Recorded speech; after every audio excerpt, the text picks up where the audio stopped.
Alright, today we're going to be talking about creating and graphing equations in two variables, particularly talking about a system of equations. A lot of this you may have already done when you talked about linear equations and just putting those pieces together. So now we're going to compare two equations at one time. So first step, always read the problem, especially when you're given those word problems. Define the variables. So when I say define the variables, I mean give a definition or give the meaning to the variable that you are using. If you are going to be using a technology graphing calculator, whether it be Desmos or a handheld calculator, I would definitely use the variables x and y because it's going to be a lot easier to put that over instead of, let's say you use a and b. Those are not going to, you can't put those into the calculator itself. So step 2, you're going to write the equations using those defined variables. So read the problem, see what it's saying, and write the equations. And then finally, we're going to graph and solve as needed. Now we are going to do a couple of these graphing by hand, but we're mostly going to look and do some analysis through Desmos with a graph there with our problem. All right, so let's kind of go ahead and jump into our first problem here.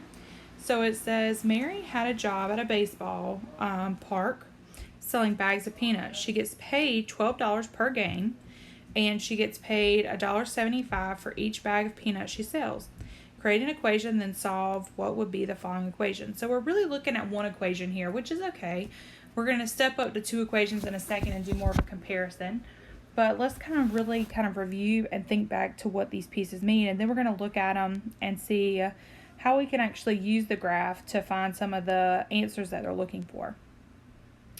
So it says that Mary has a job at a baseball park selling bags of peanuts. So it says that she gets paid $12 per game. So she gets paid $12 up front for the game.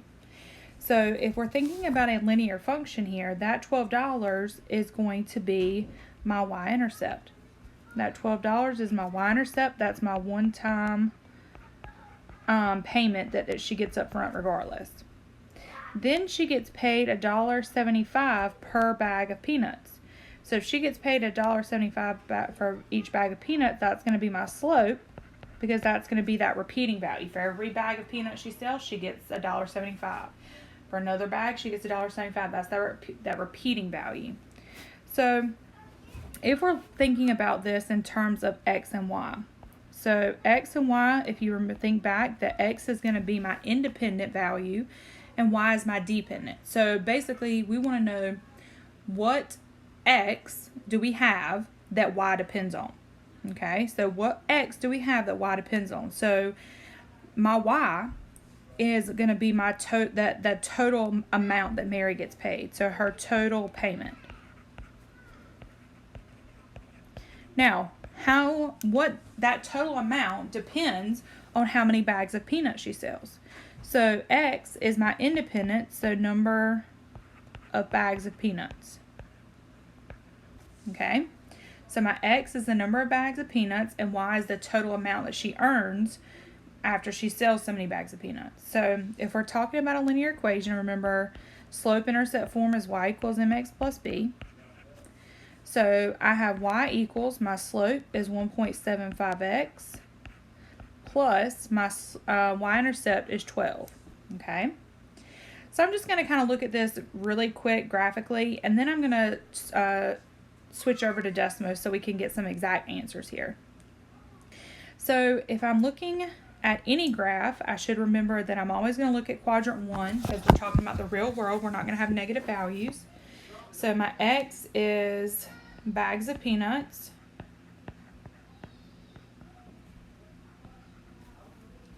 And then my y is going to be my total amount.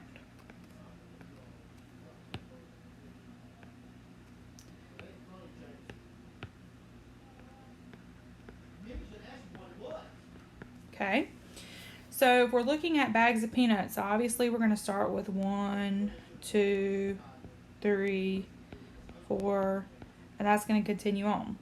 And she started with at least 12 bags of peanuts, so I'm going to make this scale, let's do by 5s here. 5, 10, 15, 20. So we would kind of have an estimate here of where my actual graph is, which is why I'm going to transfer this over to Desmos in a second. But if we're looking at this, we know the y-intercept is at 12, so I'm going to graph that approximately where I think 12 would be. And then my slope is 1.75, so that means that I'm going up $1.75 and over for every one bag of peanuts. So I would go up approximately 1.75 and over for one bag of peanuts. Okay, I would go up 1.75 for every one bag of peanuts. So this is that line that I would create from that problem. Now, obviously, if I want to answer some questions, given that this is an estimation of points, we're not going to be able to find some exact answers. So I'm going to graph this in Desmos. So I have y equals 1.75x plus 12. And I can focus that in on just kind of quadrant 1 so I can get a little bit more detail that I'm looking for. So here's my graph. We can see here if I click, my y-intercept is at 12. Okay. Now the first question says, how many bags of peanuts does, that should say Mary need to sell to earn $54? Okay. So if I'm looking at how many bags of peanuts, so if we're talking about the dollar amount, we're talking about the y value. So right here, we're looking at the y value, which is 54. So I'm going to really have to adjust the screen, and I'm going to go up to where I think about 54 is. So we have 51, 52, 53, 54, and I would come over here. Now I can click the line and I can drag my point until I find 54. All right, so I could do that. And then of course you're going to wind up, kind of getting an estimate. So how do I change that? Well, I know it's the y value, so I'm going to do y equals 54 because I'm looking for that exact y value. And I'm going to find that intersection because at 54, I know that she had to sell 24 bags of peanuts. So Desmos just makes it a little bit easier to work with those numbers. Now it says, how much will Mary earn if she sells 70 bags of peanuts? So this time it's a little bit different because instead of telling me the amount, we now know that the x value is the bags of peanuts. So if we're looking for the x value, again, I could try to move my cursor. So if I kind of look at my graph, I'm on the x-axis now. I'm going to be doing a whole lot of scrolling here. And I could, that's not impossible. Or I could say my x value is 70. And it's going to give me that line that represents that. And then I can find that intersection. And I know that she's going to make approximately $134.50. Okay, so I hope that helps. We're not going to do part C because that's going into some inequalities, but we'll look at that in another video. Now, that was just one particular equation that we were looking at. So now we're going to look at a system of equations, which means I have more than one, and we're going to see how they interact with each other. All right. So it says, Miss Kitts works at a music store. She sold 6 more than 3 times the number of CDs than she sold this week.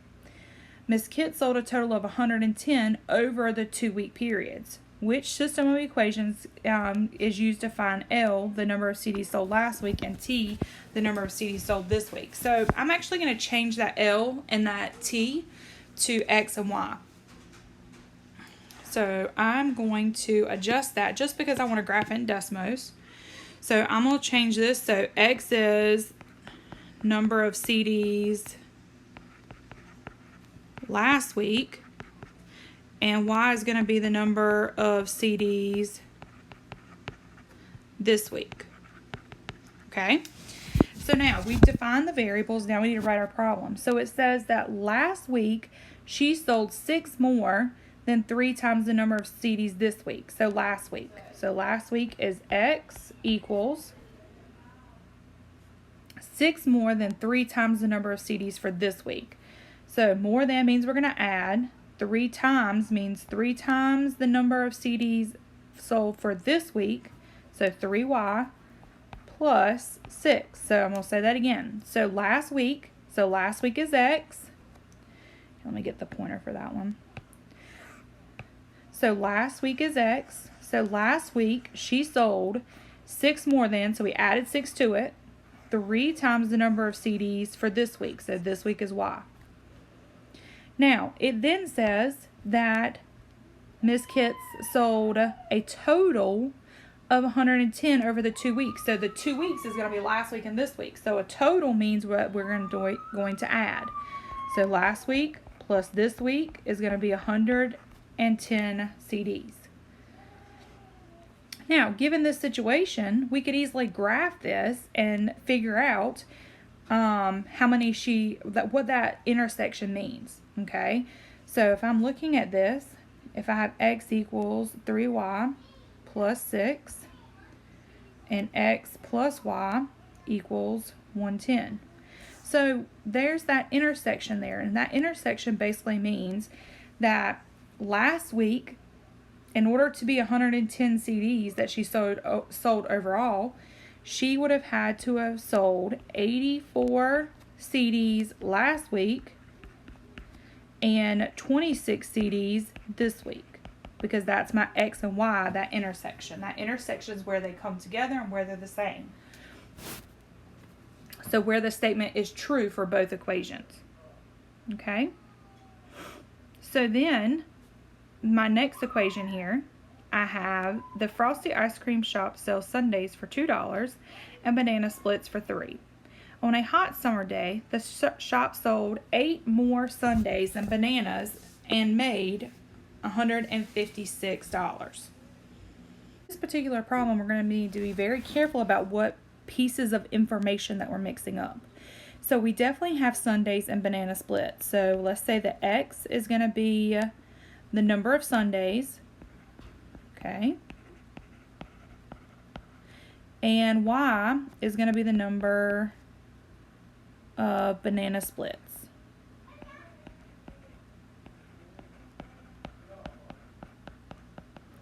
Now, here's the thing about this problem that a lot of times there's confusion with students, is it's doing two things when it's talking about the sundaes and the banana splits. One thing it's doing, and I'm going to kind of highlight here, is it's comparing the prices. So you see how these are split up? One, it's comparing the price of a sundae, one is comparing the price of a banana split, and that's equaling a price of a total of 156. We don't want to mix up the prices with the other equation, because the other equation is going to be the comparison of how many they sold. So the comparison of how many they sold is that they sold 8 more sundaes than banana splits. So a lot of times students will mix those up because they're mixed up in the sentence itself. But remember, you can't, when you're doing an equation, you can't mix up the types of information. So types of information that I'm describing here is we're going to do 2 equations. We're going to do a money equation and we're going to do a how many equation. Okay, so those are the 2 that we're looking for. So the money equation, so sundaes are $2. So if the sundaes are $2, that means that's going to be 2x, because sundaes were represented by the x variable. Banana splits are $3, so $3 times every banana split that's bought. But they sold a total of $156. So that is my dollar equation. So 2x means $2 times every sundae, plus 3y means $3 times every sundae, equals a total of $156 that they sold. Now the how many equation. So the how many equation during our sundaes and our banana splits, it says the shop sold 8 more sundaes than banana splits. So the sundaes is the greatest amount because they sold 8 more than that. So sundaes is X, so X is equal to the banana splits, which is Y, plus 8 more, because it said they sold 8 more. So the banana splits plus 8 is equaling the sundae. This, we're going to plug this into Desmos, and we're going to look at that intersection where those 2 equations come together and are equal to each other. Alright, so when I'm looking at this, I have 36 and 28. So what does that mean? So that means that if I'm talking about X, that means that they sold 36 sundaes. Okay, and they sold 28 banana splits. So just to kind of go back and talk about what we just said, when you're reading these problems, first thing you always want to do is define the variable. You want to make sure you know which variable represents what you're actually getting ready to write up. Okay? So once you define that variable, you're going to write your equations.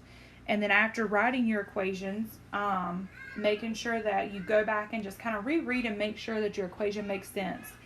And of course, the most important thing is don't mix up types of information.